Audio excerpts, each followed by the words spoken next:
if you prefer to read. Yeah, don't mind. I took some more.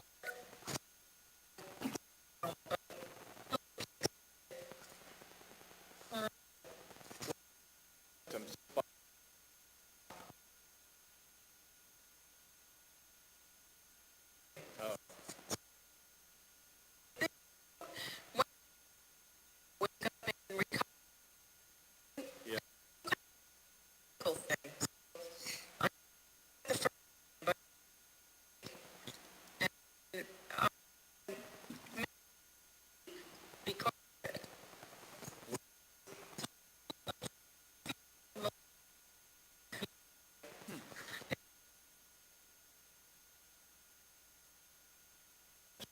I didn't have any reaction at all, so oh, good. yeah, it was great because I was prepared for anything. But, all right, so Barbara's going to read. It's so,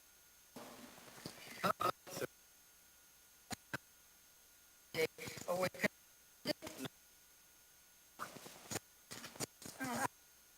you know,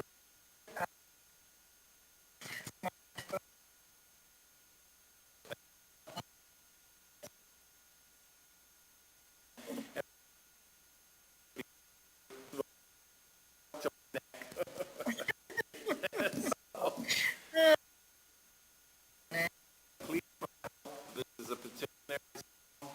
It's a plea for help from God to a person who is in so many metaphorical ways in trouble. It's 59. are you sure? I think that, No, I haven't read this one. yeah, okay. Nope. Like I said, that first verse I won't forget. The one, you okay. I went through this earlier today. I didn't have any that we had seen this before. Yeah.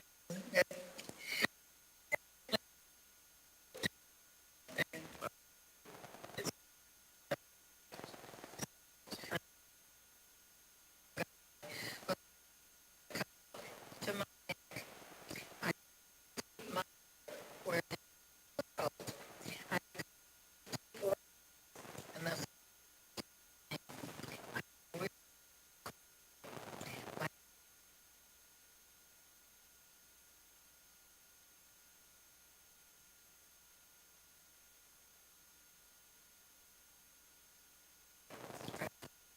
who he with me who would just my who would kill me. What must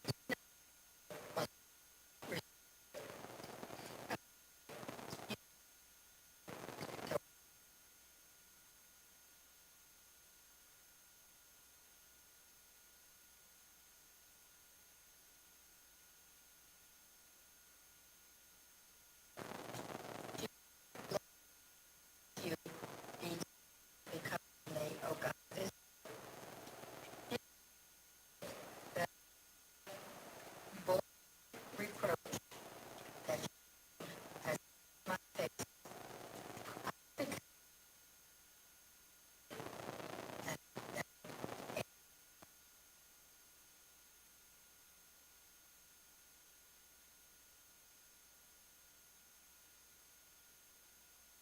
because who is have me when I humbled my way back, they insulted me for doing when I made her my clothing. I came by words to them.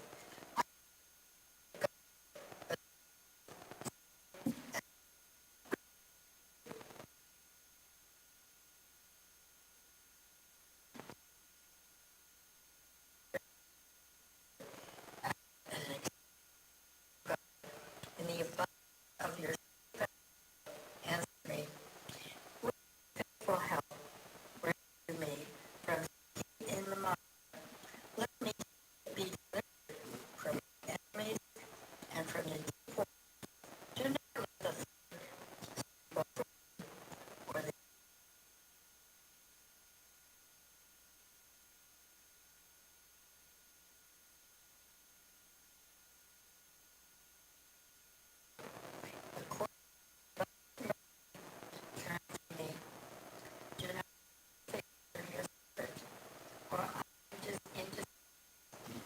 make haste to answer me.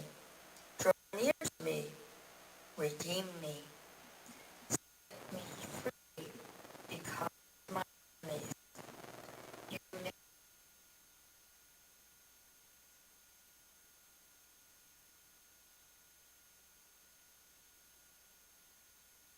broken my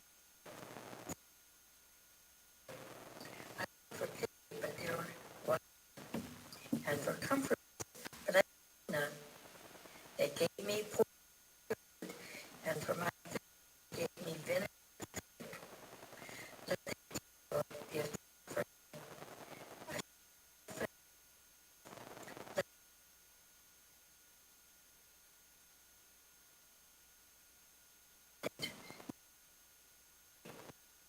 and make their terror continuous.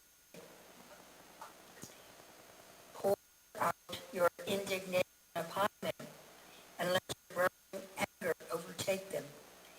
May their terror be just let no in their whom you have dead, and the whom you wounded.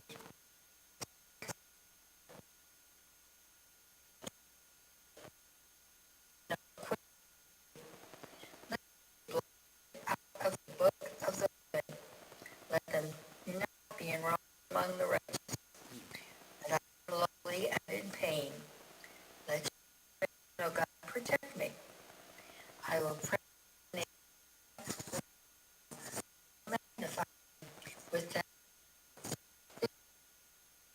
more than both horns and hoofs.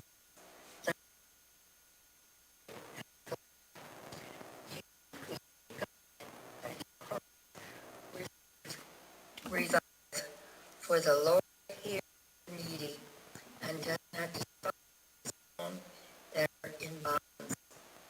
Let heaven and earth praise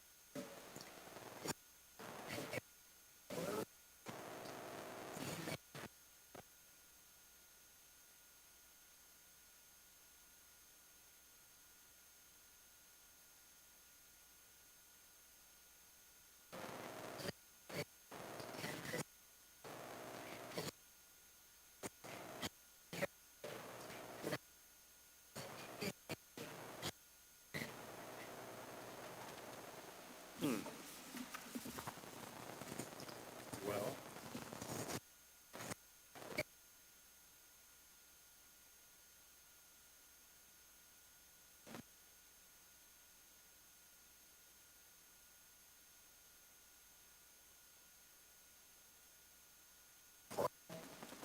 you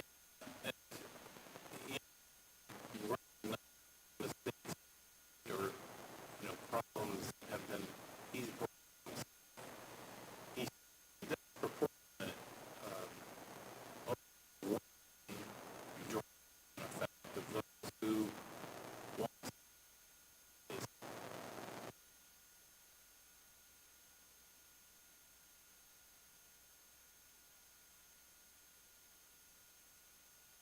to review, and he said that more because of his work on behalf of God. There in the context to make note of this. In this and in the New Testament,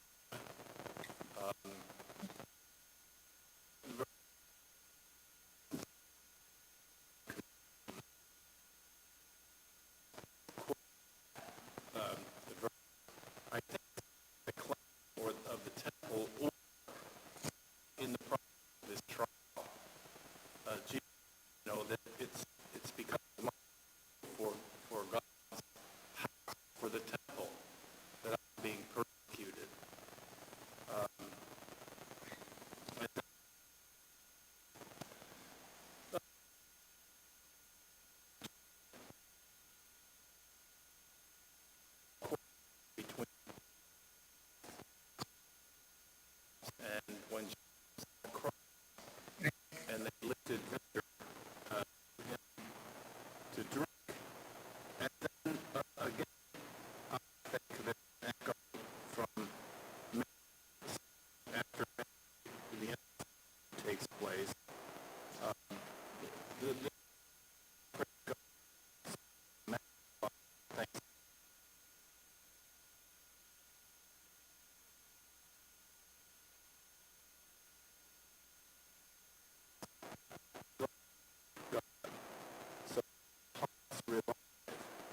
exist, that this comes out of the man and the second place. And, you know, I think this, it,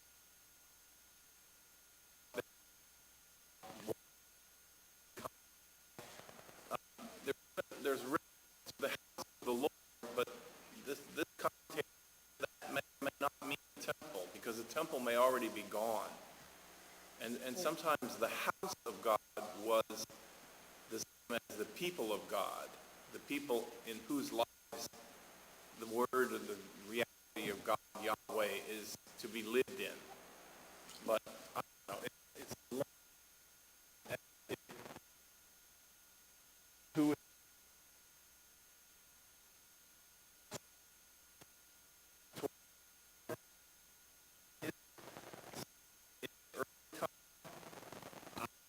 it could be any more of that.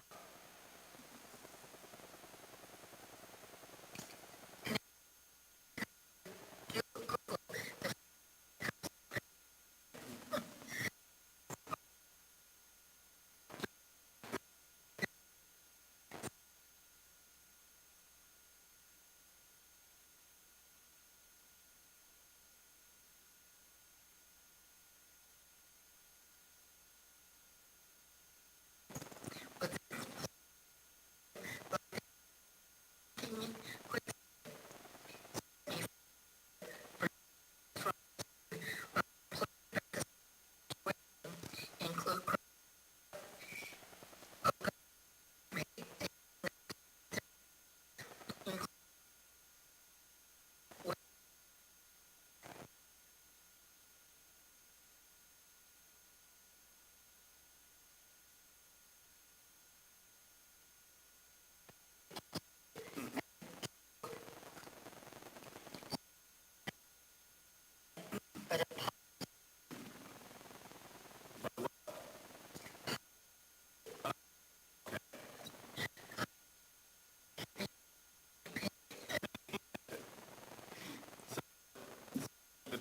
The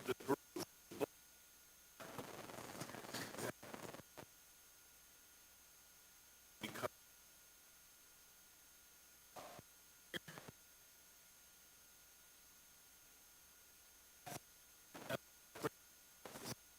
in divine three parts. Again, it's maybe this is irrelevant what I'm going to say, but my heart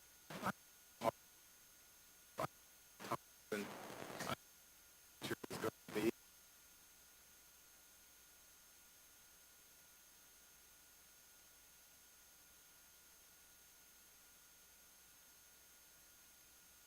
me to the point of feeling drawn.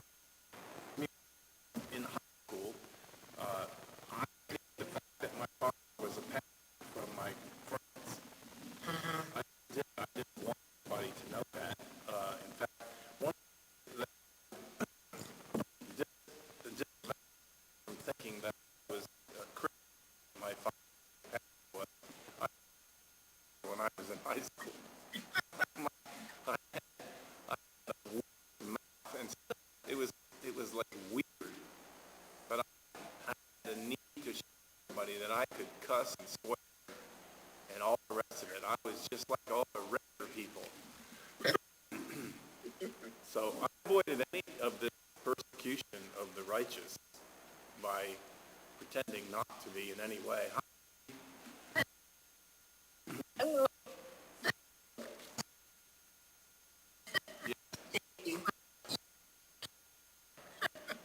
No, I absolutely no. I get,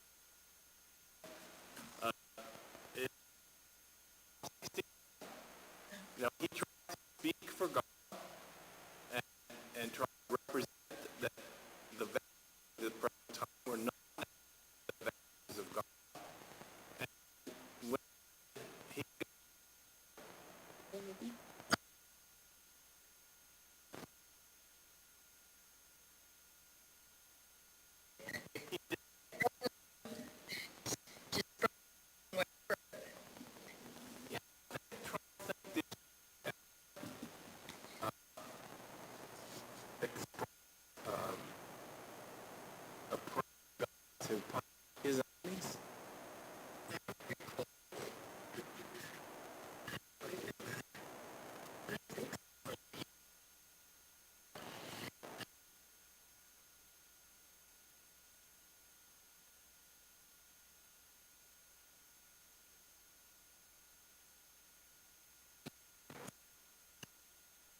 the abuse that he took must have been pretty intense. And then he does, unlike Jesus, he does say in the end, come on, God.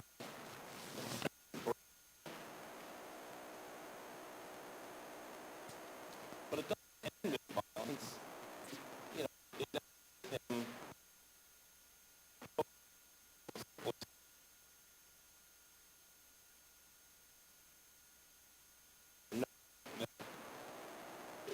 the prisoner will be despised by,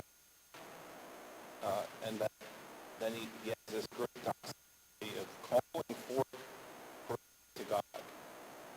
For God will save Zion and build the towns of Judah, and we will live there, possess it, and the offspring of this sort of time. He's confident that God will do.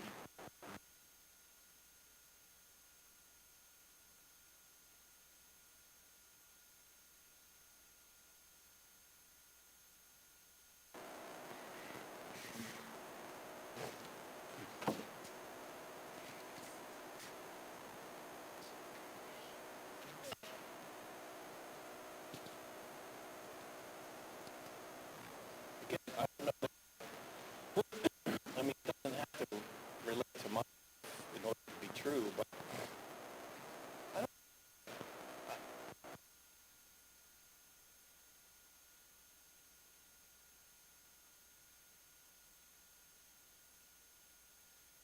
think for beliefs. You know, I can think of a couple of movies about the Amish where the English neighbors around them mock them for their pacifism and, you know, try to incite them to violence, even knowing that they believe in pacifism. But that's not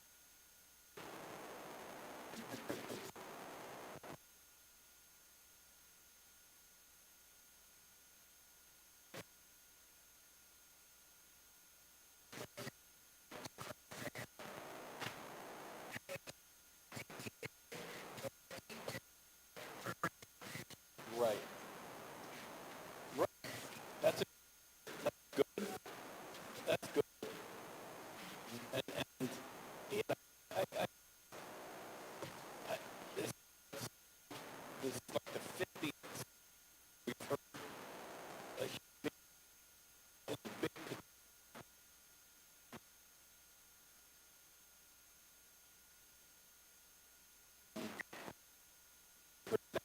against.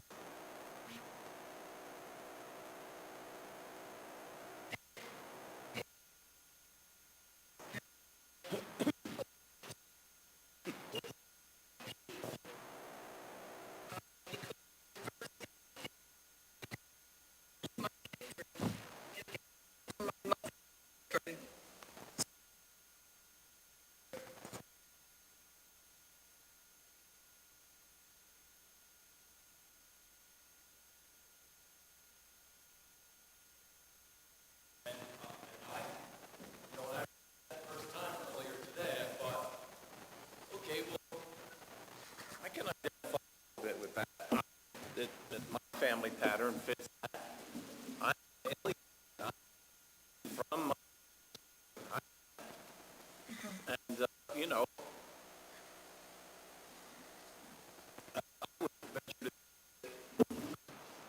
the separation and the alienation that exists between myself and my brothers and my sister aren't just, you know, opinions about colors of paint. They are about ideas about who God is, about what God is doing in the world today, and what God is calling faithful people to be engaged in. We disagree completely about that. Right? But you're not asking God to take care of them, other than to have them see the light. Yeah. Right. That's what you say, that they know not what they do. And, all you can do is pray that somehow or other that people who know not what they do will realize. But of course, that's being arrogant, isn't it? That I know what God wants. Yeah, but that is exactly the position or situation that these main characters in these Psalms get into. That they believe that they know what God is saying to people and what God is calling the people to do, and because of that arrogance, they get beat up. I mean, or they get, alienated and separated, and people say, look, just get away from us.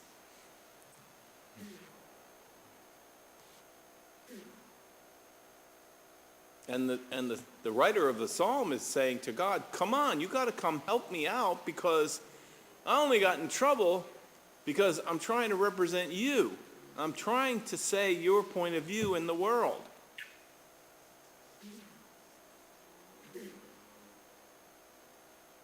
Does everyone feel that they know God and they know what God wants?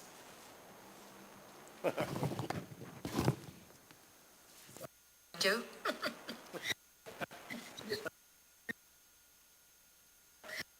Yeah.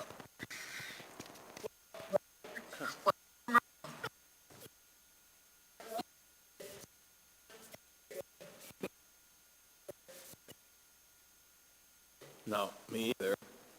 And I can even be more particular. I can, for example, no surprise to any of you, I don't believe that God wants people who are suffering with transgender identity to.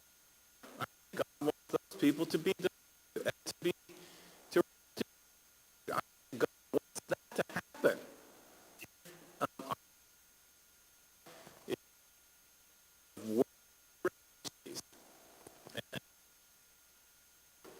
That a country who gives so much lip service to saying that we are, God bless America, and that's how we came into being. It would seem to me that this country, above all, would be pathetic to the point of people seeking live. It would seem to me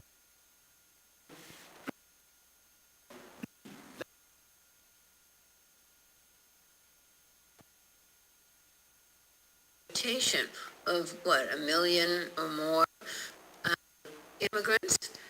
Yeah, God doesn't want that, but it might. like the psalmist, and Barbara won't like this, but I feel like, I hope if they try to attempt that hellfire and brimstone falls down on their heads. You know? Maybe.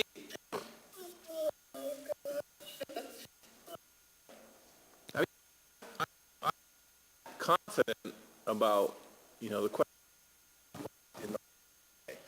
I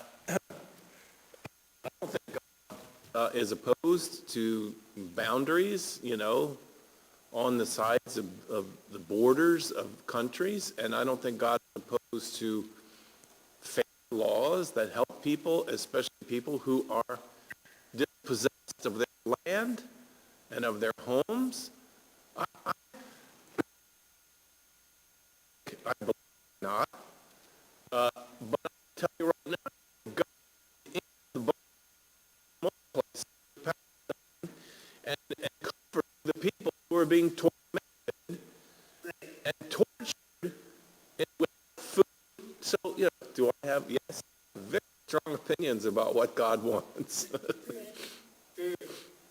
I can think about it. And I don't see it as pro-Palestinian or anti-Jew. I'm pro-humanity.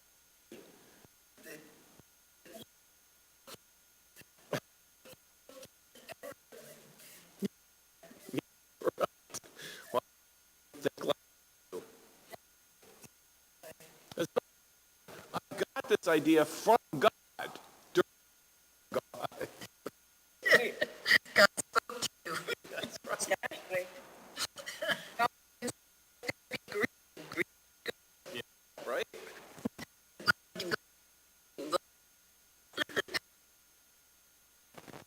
No,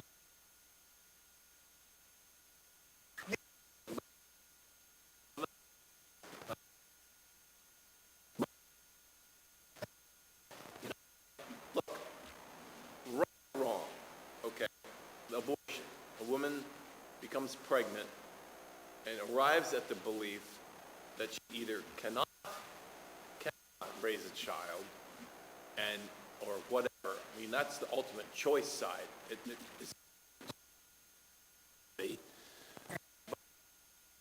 that God understands. I think abortion isn't.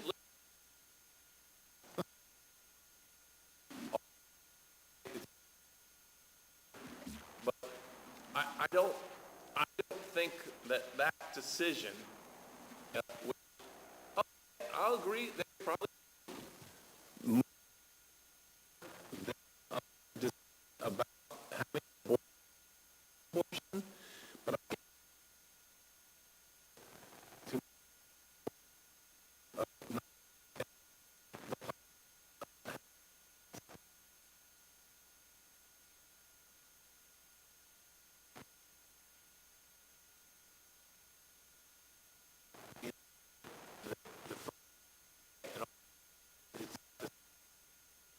as an adult walking around trying to do right in the world. I just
that's what they teach.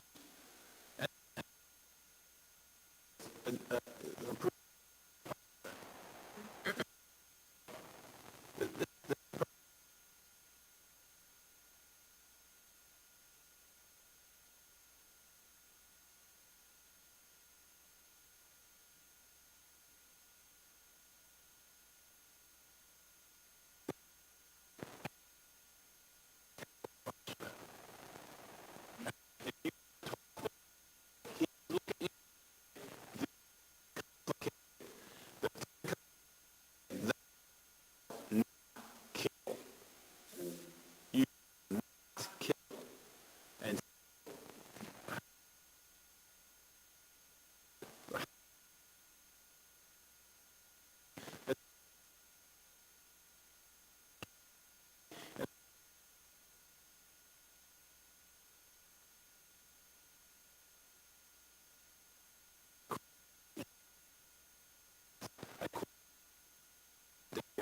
okay.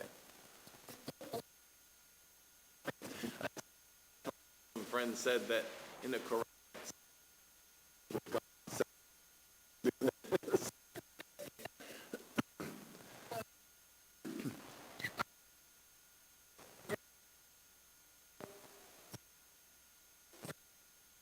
I have become a stranger to my kindred, yeah, an alien to my mother's.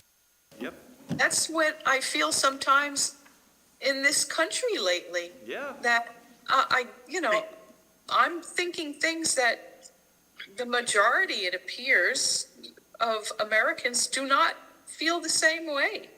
Yeah. It's kind of shocking.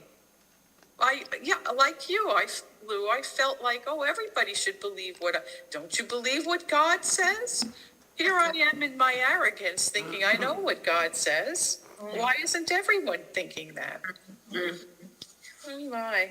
Well, yeah, and if you look, I mean, if you wanted to go just beyond your own arrogance, as you put it, and you want to look for some outside reference to what does God really care about, go to the Bible, the Old Testament, and read it. Read that one of the biggest moral priorities of God is how we treat the stranger and the alien, the homeless among us. That, it's there. It's on 50 parts of the Psalms. And nothing to say nothing of Isaiah and Jeremiah and the reiterations over and over again to the people of God who lost their way. And they lost their way. They wandered from the Abrahamic and Sarah covenant of, you be my people, I'll be your God, we'll walk together, and we will bless the families of the earth. And you know, coming up to the story of Jesus. And you hear that Jesus' mother is pregnant. She goes to visit Elizabeth, and when she's there, she sings the Magnificat. And what does the Magnificat say? God is going to see to it that the high and mighty and powerful and rich and oligarchs of the world are going to be brought low in this person of Jesus. And that the lowly are going to be lifted up. And she uses herself as an example. And she says, I am a woman of low estate. There's nothing about me that would draw any kind of importance in the world. And yet, God has chosen me to be the medium of God's salvation to come into the world. I don't know how you can hear anything different than that about what God wants.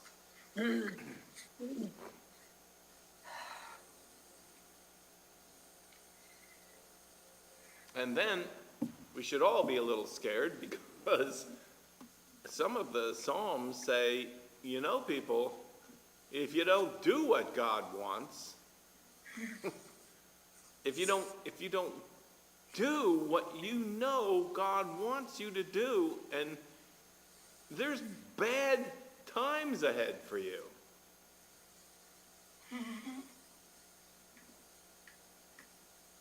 And as much as I don't want to, you know, be part of that, you better listen to God or else you're going to go to hell and you're going to burn in fire and all the rest. I don't want to be part of that. But on the other hand, I don't want to diminish that God will not be mocked. If nations rise up and they abuse the poor and they exploit the natural resources of the land and use it to create wealth and power so they can boss other people around, they are not going to fare well in God's economy. They're not. So where are the supporters of, I'm really so disheartened by what's going on every single time I read the paper. And so where are the supporters? What do they believe? You know, what, where is God in the supporters thinking, you know, or because opposite? I can make an attempt to answer your question just from the little bit I know from my own family. And you have to start with this. You have to start with, what does God want? God wants and has wanted for the longest time the nation of the United States of America. We are God's favorite nation, and we are under attack. The American way of life, the American liberties and freedoms, and America's right to use the gifts of God freely is under attack. And the attacking army is the current government of the United States. Right. They are the enemy of God. And they are the enemy of God because they are the enemy of freedom. They're not allowing us to drill oil wherever we want to drill. They're not allowing us to cut down the forests. They're not, you know, and that is all blocking the prosperity of America. So God, they answer and say, we know what God wants. God wants us to get back they imagine, I think it's false reminiscence. God wants us to get back to a time where we believe that we were a favored nation and that we begin to behave that way. And that means that these other nations that are climbing onto our boats and sinking our boats, that they need to be gotten rid of. They're in the way of God's plan for the prosperity of America. And they also believe, they sort of intuit, that the best thing for God's America to do is to stop worrying about the rest of the godless world and care only about us. That's what God wants us to do, to be strong and prosper.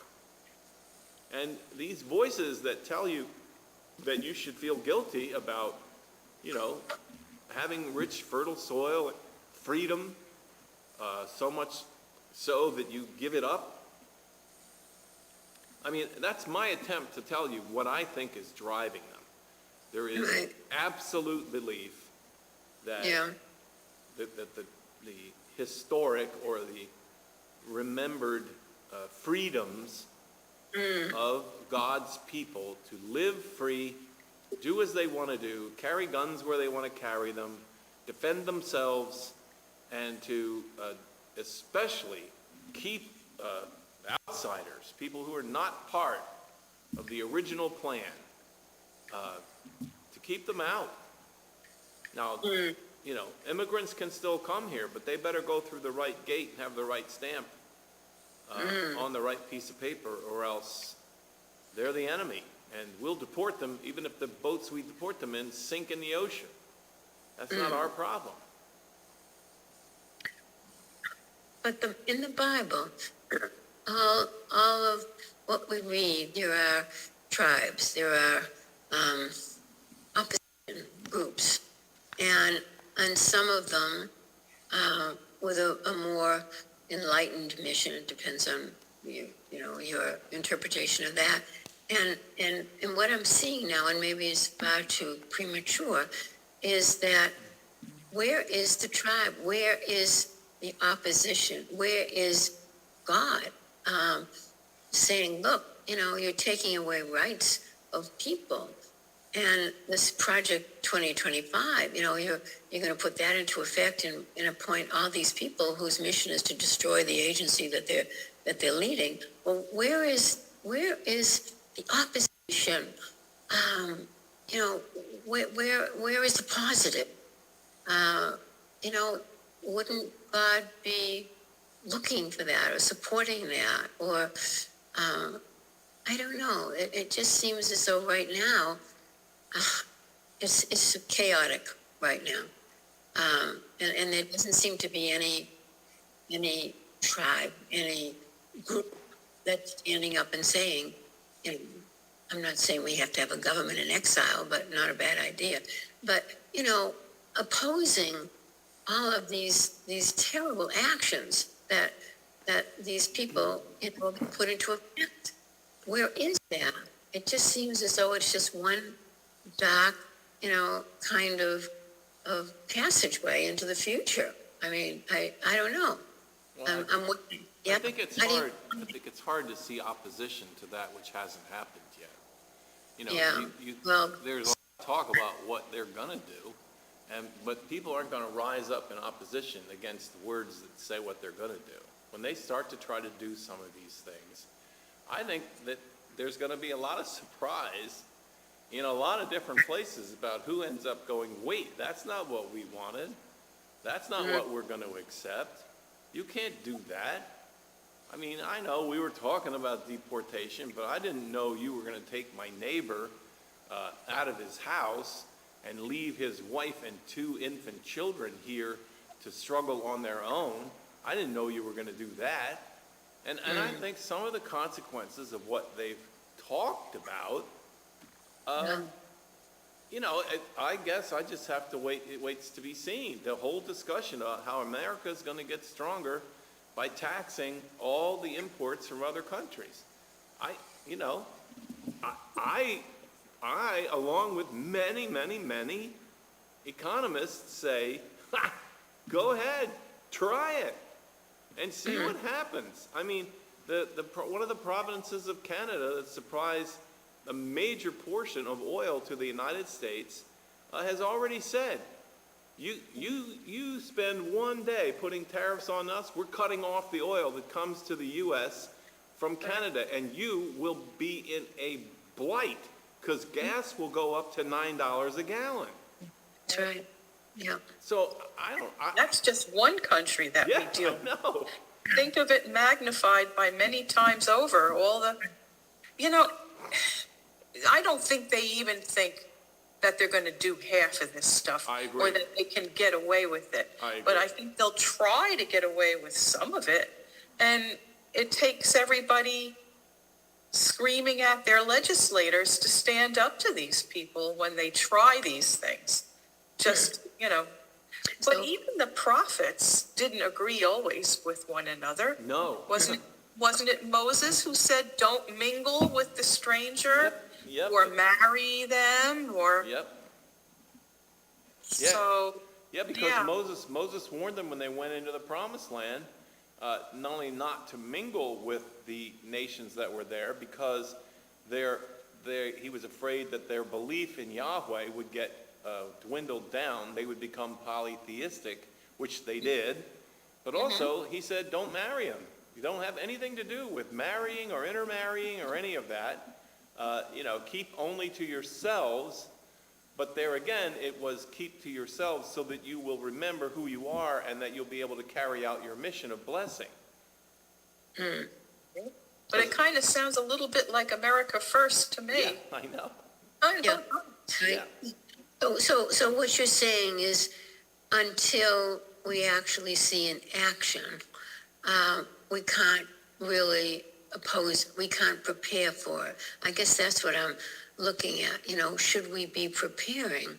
Well- This man is saying, whatever I say, this is exactly what I'm going to do. So preparation, where is preparation? Or maybe you can't prepare until it I'm becomes... sorry, but I must get 20 emails a day to sign this petition or that petition. Send this to senator, send this to the representatives. I get them from Common Cause, I get them from other organizations that are, tell this group not to do this, tell this group not to do that. And, as Lou said, we until the rubber meets the road, I don't know what else we can do. And I still think that what won a slim majority in the population of voting Right. people, what won was anger. That's what won. Yeah, The specifics of how that anger and that sense of resentment and that sense of being deprived, the particulars of 2025, I think, caused a distraction. Because what they elected were people who just simply and brutally animistically responded to the feeling of we are being deprived, we're being taken advantage of, and we've had it. We're not taking it anymore. So then you vote for the person that you know is going to take advantage of you? No. I mean, they said Yeah. it right up. No, I know. Who says, I will take care of it? Exactly. He Yes, says. but how can you believe that when they have all the billionaires lined up there? You know what they're going to do. He's going Because to the others are saying, it's hard. You gotta tough it up, that's very interesting. Reality is not what people want, to hear. They want to hear pie in the sky. They want to hear that, but that makes them stupid. That's what I say. It's not anger, it's stupidity. Yeah, Really, I think half the electorate are morons. But I'm anger, sorry. but anger makes you stupid. And Well, that- anger makes you dumb. Anger stops Yeah. you from thinking. Anger, I think, also produces forward motion. It makes you take action.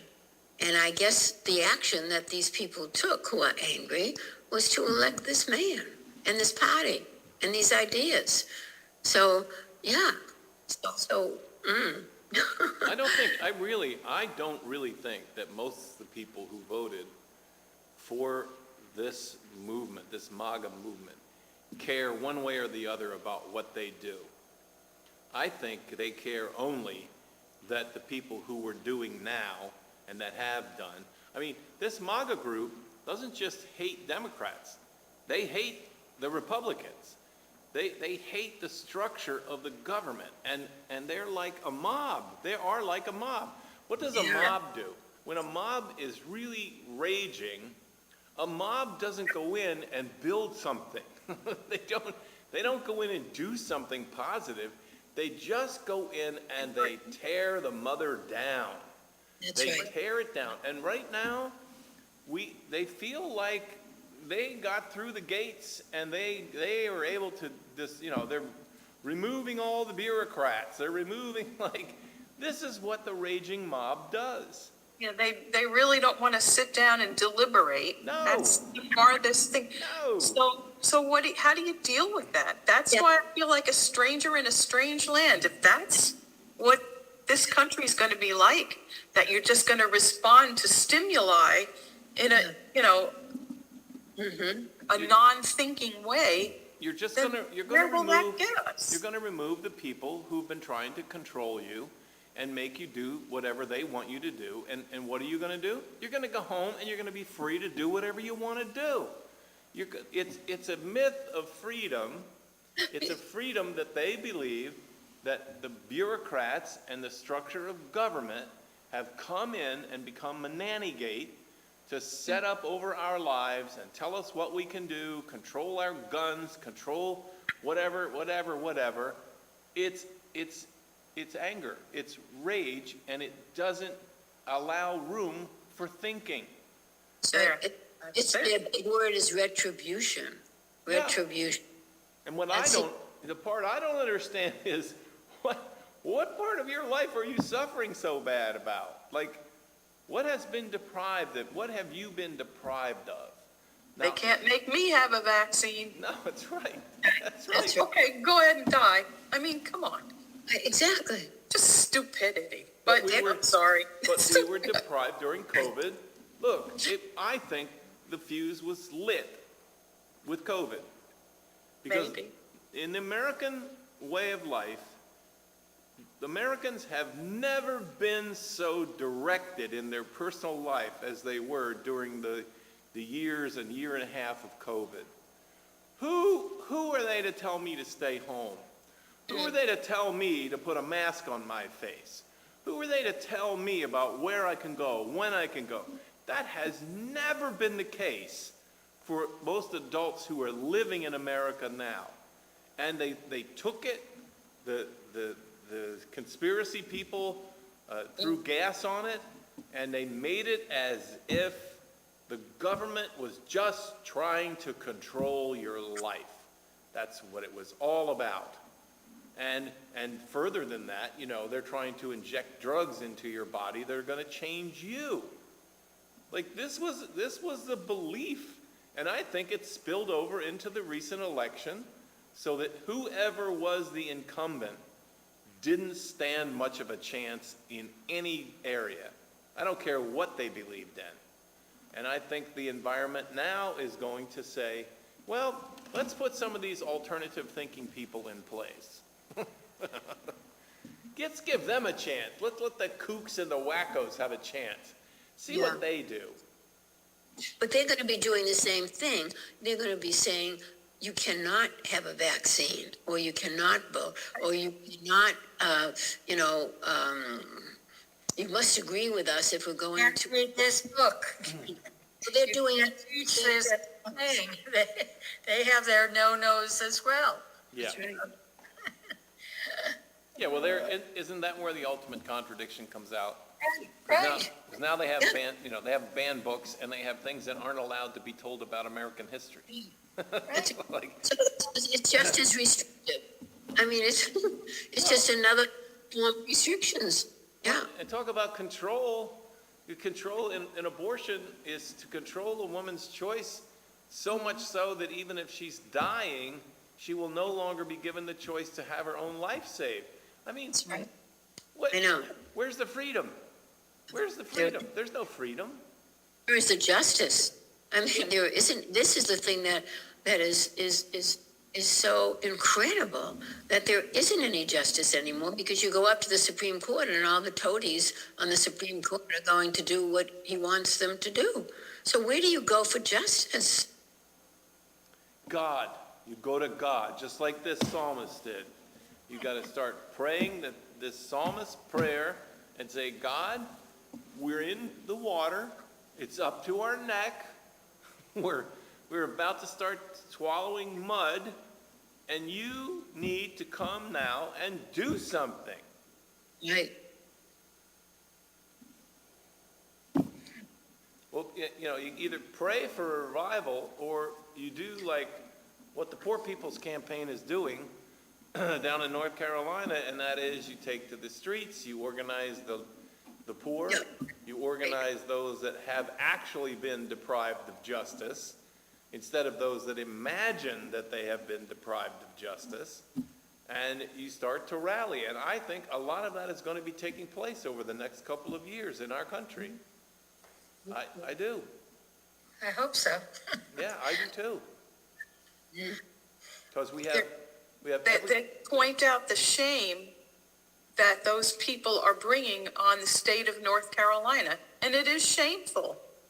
When enough people see that, oh, that is not what I wanted, I didn't want to do that, that perhaps in the end, people will come to their senses. I would hope so. But it does take fighting back.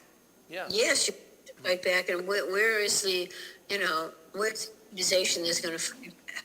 I mean, well, I guess we have to wait until, If we all have to sit in the state houses day after day and point out how hypocritical these people are, maybe we'll have to camp out in the halls of the government. If he doesn't shoot the protesters, which he said he'd do. We could get shot. Yeah. I think, right. Well, listen, we're all going to be able to have guns and shoot back. No. Here we go. Here's the vision of dystopia in America. It's just come right to our door. I just started reading this book called Homegrown, and it's about Timothy McVeigh and the Oklahoma bombing and how that man led to January 6th and the emergence of the far right. Fascinating. Yeah. Some of these events, then portend, what's going to happen in the future. Yeah. Scary. It's, the one thing I want to say positive is that sometimes we forget, we badmouth like big oligarchs and corporations, and I was trying to think, I just can't make it happen, but I'm thinking about decisions that have been made in some of the southern states, of very, hostile anti-gay decisions, or, I don't know, things that just go against the whole equity and inclusiveness. And then the next thing you'll hear, a big corporation will say, okay, we're moving our annual convention from that state out to another state. And I think we forget that. We forget that there are many corporations with a conscience, and that corporations that are working to better conditions for women and allow for sexual harassment complaints to be filed. These are also sponsored by a lot of corporations that really care about American values. What worries me is how some of these large corporations have caved in. You got Meta, you got Amazon, you got Google, and they've sent, $1 million more to his inauguration campaign because they're afraid. They're afraid that he's going to, take away their license, or, I don't know. And so, I mean, you hope that these corporations will fight back. I don't know. Will oppose him. I'm just saying that they're already there. Like, we think about Amazon and Bezos. I mean, we think about these people, but we should not look past the educational institutions, that love and support. liberalism is still alive and well in the United States. And it is alive and well and supported in human relations committees and laws and regulations. It's there at work, and we shouldn't let these naysayers and negative people try to paint the whole nation black. It's not that way. It's not like that.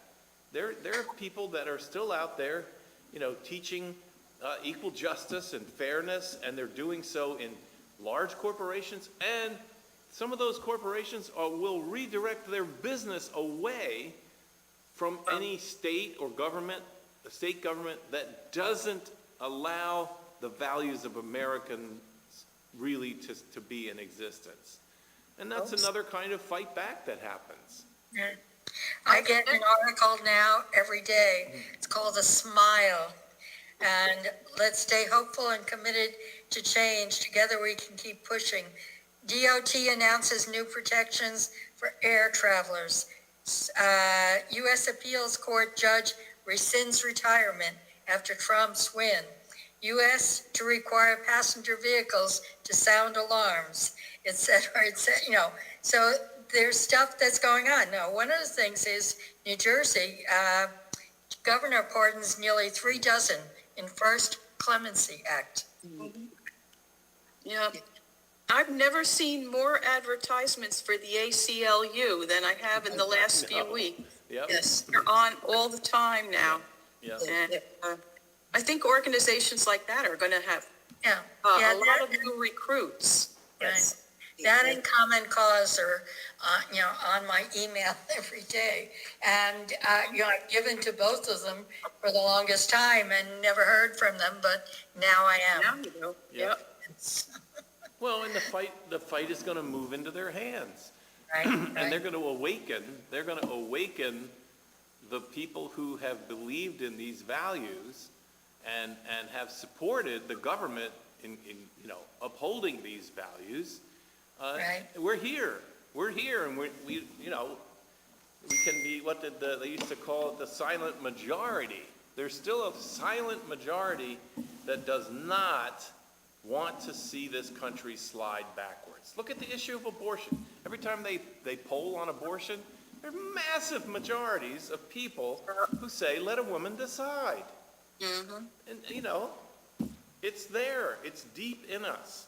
And I think, the court system to try to make sure that some of the things we hold dear, which is everybody has a right to a trial, and that, the rights even of criminals and all that, these values are deep, they're out there, and there are still hundreds of organizations and corporations that are supporting them. Right. They're not going to all of a sudden turn around and go, yeah, what the hell, everybody just do whatever you want to do. There are people out there walking around who believe that, but they do not represent the heart of America. I do not believe it. I don't. And I think some of it comes because of the way the news covers an election. Like a state will go, quote, go red, and they paint the whole state red as if everybody in that state voted for the red candidate. And I think that is terrible. That's not the way it is. It is not two groups of people living in two sections of the United States. Democrats and Republicans are interspersed throughout all of the area of the United States. And one place I know about is everybody thinks, oh, Texas, Texas. Go to Austin. Go to Austin, and you Keep will Austin weird, right? Yeah, you will discover a different color state. Austin is not, you can't paint with one red brush over all of Texas. You can't. There are just lots and lots of people in some of these places where one party has, taken over the state house or whatever. There are still hundreds of thousands of people who are voting for the opposite point of view. And I think we should not let that despair wash over us, because that's just not how it is. So let us not think like the psalmist. Right. Right? This psalmist is very much in despair in this psalm. Yeah, woe is him, everyone's against him, you know? But I think we need to be careful in terms of trying to figure out what is the effect of this? Yeah. Where do we fight it? I think we fight it in ourselves. And Not give up, what do you say? not give up, Yeah. keep the faith. And that brings up the whole point of how do you deal with the fear that some of these senators are going to lose their jobs, their careers, their families might be threatened unless they vote positively for anything that, all of these people who Trump is appointing. How do you deal with the fear of what the Senate should be doing, what their job is? They have to deal with it. Yeah, they do. And they have to be strong enough and ethical enough to do it. Yeah. You know, they were voted on to represent the people. Yeah. Well, I mean, look at, That job. again, look at the lives of some of the people who have lived through this. Look at Gabby Giffords. She not only was threatened, she was shot in a mall because of her anti-gun approach. And you think, has she backed down? No, she doesn't back down at all. Even in her damaged condition, and her husband is out there. Like, the answer to the threats is to say, bring it on. Right. Bring it on. What are you going to do? It's going to be worse for me if I let you intimidate me into accepting this stuff. yeah. And I also think there are a lot of senators, they may not know yet how to express their disagreement, but they're waiting for their opportunity. I don't think that, it would be the first Congress ever where everybody thinks the same. Like, they don't. Oh, that's never going to happen. No. And it shouldn't. No. But, yeah. And I think, even when you have a Republican majority, the Democrats had a Democratic majority and still couldn't get things passed because you couldn't get all the Democrats to agree on what to do. Right. It's not going to be any different for the Republican majority. There are lots of Republicans who are going to vote and tangle things up and make it very difficult. The Republicans had a majority in the House for 4 years. They couldn't pass one bit of legislation. Oh, they elected a speaker, finally. Yes, finally. Twice. Right, finally. That's about all they did. Well, and that's an event that happened in every other session of Congress that nobody even cared about because it happened like that. Right. Oh. It's contentious times. It's tumultuous It is. times. And I'm just hopeful that, as they try to move forward with whatever their agenda is, that the disagreements are going to multiply among them as well as among the rest of the people. We can hope that that's true. Yeah. I'm hoping for it. I'm praying for it because I think that's where, what else am I going to say? God, come and rescue us. Here's the one thing I don't want to have happen to me, and I think it has happened somewhat. I told you, I think that the opposition is driven by anger that makes them stupid. I don't want to get so angry that I get stupid. Well, this is true, right? It's easy to fall into that. It is. I mean, let's all go get stupid in the face of stupidity. Let's see how that works out, right? Oh, God forbid. All right, my friends, I think we've done it. We've solved the world's problems tonight. We have. There we go. And unfortunately, there's only 4 of us here. What an army. I know. Let's do it. What did Margaret Mead say? Yep, I thought that quote Only too. a small group of people can change the world. The Right. only thing that ever did. Right. Well, Jesus had 12. There you go. Okay, we'll have to get a few more. Yeah. All right. Good night, everybody. Thank you for being Thank here. you. Good night. All right. Good Have a- night. Good night. Bye. Good night, online community. I'm going to turn off the video now. If you listened in, I hope you enjoyed it.